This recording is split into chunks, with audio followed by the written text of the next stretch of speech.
जब पशुओं को मिलेगा प्यार और मिल्को मोर पशु आहार तो दूध बहेगा, मुनाफा बढ़ेगा। मिल्को मोर पशु आहार। पिछले 7 सालों में 70 पेपर लीक हुए।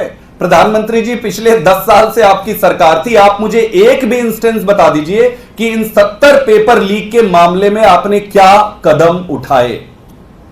आप श्रेष्ठ भारत बनाने की बात करते हो, आप अपने बच्चों के भविष्य को बेच रहे हो। आप कहां गया श्रेष्ठ भारत?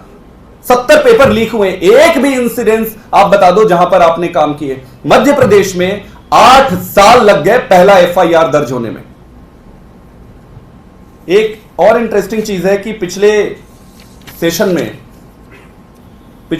में भारतीय जनता पार्टी की सरकार ने भर्ती परीक्षाओं में जो घोटाले होते हैं और गड़बड़ियां होती है उसके लिए प्रिवेंशन ऑफ अनलॉफुल एक्टिविटीज का एक कानून लेकर आए।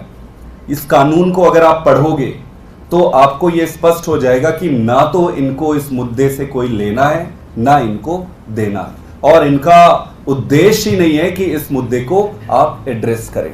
ये कहते हैं कि भाई 4 से 5 साल की अगर स्पोरेडिक इंसिडेंट्स मिलते हैं तो 4 से 5 साल की सजा होगी, 5 से 10 लाख का जुर्माना होगा। अगर ऑर्गेनाइज्ड क्राइम मिलता है तो ये कह रहे हैं कि भाई 10 साल तक होगी सजा और 1 करोड़ तक। एक पेपर 1 करोड़ में बिक रहा है। यहां पे 1 करोड़ की फाइन लगाना चाह रहे हैं ऑर्गेनाइज्ड क्राइम में।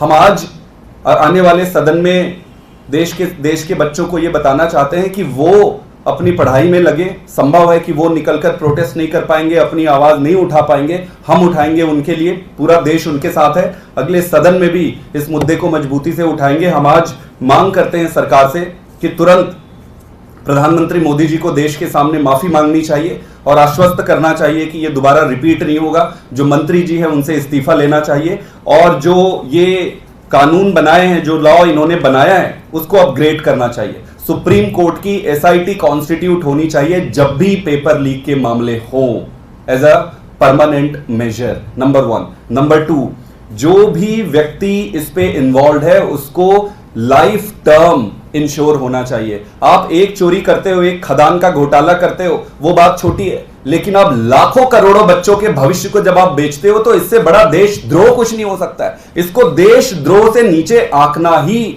गलत होगा।